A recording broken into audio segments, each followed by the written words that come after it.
Hoy leemos el Evangelio según San Juan, capítulo 19, versículos del 25 al 34. En aquel tiempo, junto a la cruz de Jesús, estaban su madre, la hermana de su madre, María la de Cleofás y María Magdalena. Al ver a su madre y junto a ella al discípulo que tanto quería, Jesús dijo a su madre: «Mujer, ahí está tu hijo». Luego dijo al discípulo: «Ahí está tu madre». Y desde entonces el discípulo se la llevó a vivir con él. Después de esto, sabiendo Jesús que todo había llegado a su término, para que se cumpliera la escritura, dijo: «Tengo sed». Había allí un jarro lleno de vinagre. Los soldados sujetaron una esponja empapada en vinagre a una caña de hisopo y se la acercaron a la boca. Jesús probó el vinagre y dijo: «Todo está cumplido».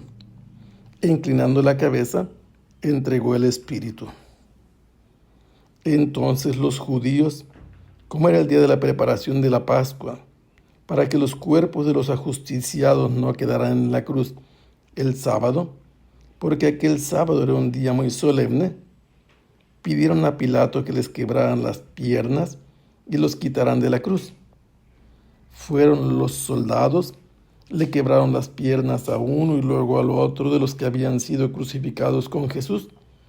Pero al llegar a él, viendo que ya había muerto, no le quebraron las piernas, sino que uno de los soldados le traspasó el costado con una lanza e inmediatamente salió sangre y agua. El evangelista San Juan nos ha contado que después de que Jesús había sido capturado en el huerto de los Olivos, fue llevado a Anás, a Caifás, a Pilatos, y finalmente habían conseguido los judíos que fuera condenado.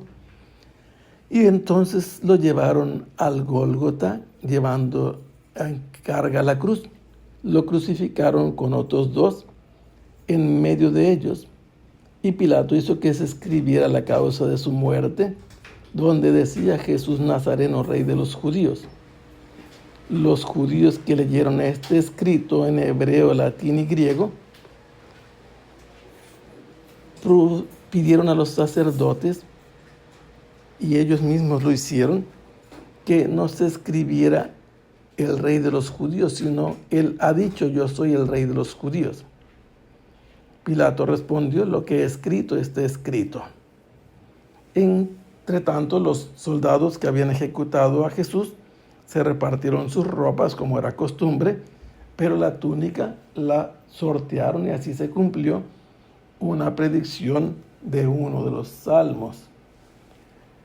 Enseguida se nos cuenta que junto a la cruz estaba la madre de Jesús, la hermana de su madre, María la de Cleofás y María de Magdala. Aquí tenemos que hacer algunas aclaraciones.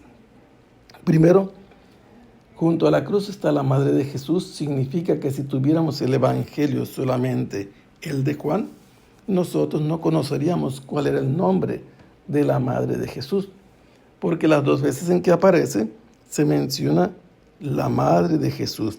Así fue en Caná, así es ahora al pie de la cruz. Luego se nos dice que junto a él también estaba la hermana de su madre. Y también hay un dilema, porque no nos queda claro si la hermana de su madre es María la de Cleofás, como se dice enseguida, o la hermana de la madre de Jesús, ni siquiera es mencionada por nombre. Y entonces habría aquí 4 mujeres: la madre de Jesús, la hermana de la madre de Jesús, María de Cleofás y María de Magdala. María Magdalena la conocemos que había sido liberada de 7 espíritus malignos.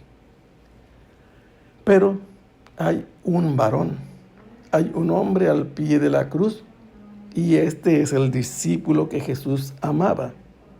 Jesús, poniendo su mirada agonizante sobre él y viendo a su madre, abre sus labios y le dice a su madre: mujer, he aquí tu hijo. Y entonces el discípulo escucha que a él le dice: he aquí tu madre. Y a partir de ese momento él la toma como propiedad suya. No simplemente se la lleva a su casa. El discípulo amado entiende que la última voluntad de su maestro es que el discípulo tome a la madre de Jesús como su propia madre. Después de esto se nos dice que Jesús, sabiendo que todo estaba cumplido, para terminar de cumplir todo lo que faltaba, dijo: tengo sed. Y entonces acercaron ahí los soldados una caña que habían puesto en la orilla, una esponja, esta caña era de hisopo, y mojaron en vinagre que tenían ellos esta caña y la acercaron a los labios de Jesús. Y entonces le dieron a beber a Jesús. Él apenas lo probó y entonces, ¿qué dijo? Todo está cumplido. Él inclinó la cabeza y expiró. Esto significa que todo lo que hasta ahora ha sucedido es el cumplimiento de la voluntad del Padre, y todo esto que ha sucedido es decisión divina. ¿Qué sucede? Fueron a pedirle a Pilatos, porque era un día muy solemne, era el día de la preparación de la Pascua, y no podían quedarse los cuerpos de los ajusticiados colgados de las cruces. Le dijeron a Pilatos que hiciera que les fracturaran las piernas a los tres. Le llaman en latín crurifragium. Le quebraron las piernas a los dos que estaban a los lados de Jesús, pero cuando llegaron a donde estaba Jesús, no se las quebraron porque vieron que él estaba ya muerto, pero para verificar que estaba muerto, le traspasaron el costado con una lanza. Y de esta manera brotó sangre y agua del costado de Jesús. ¿Y qué sucedió? Que se cumplió una vez más lo que había dicho el Señor, porque al Cordero Pascual no deberían de quebrarle ni siquiera un hueso. Y aquí se cumplió que a Jesús no le quebraron ningún hueso, pero se cumple también que por los huesos del justo el Señor también vela.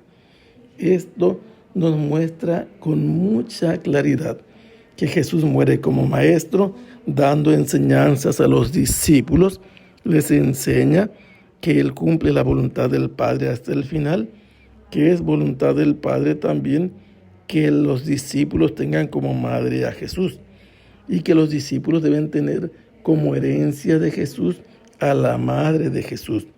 Y finalmente Jesús hace que se cumpla todo, cada una de las cosas que el Padre ha dispuesto, y finalmente Él muere cumpliendo la voluntad del Padre en todo, en cosas, detalles, hasta el final.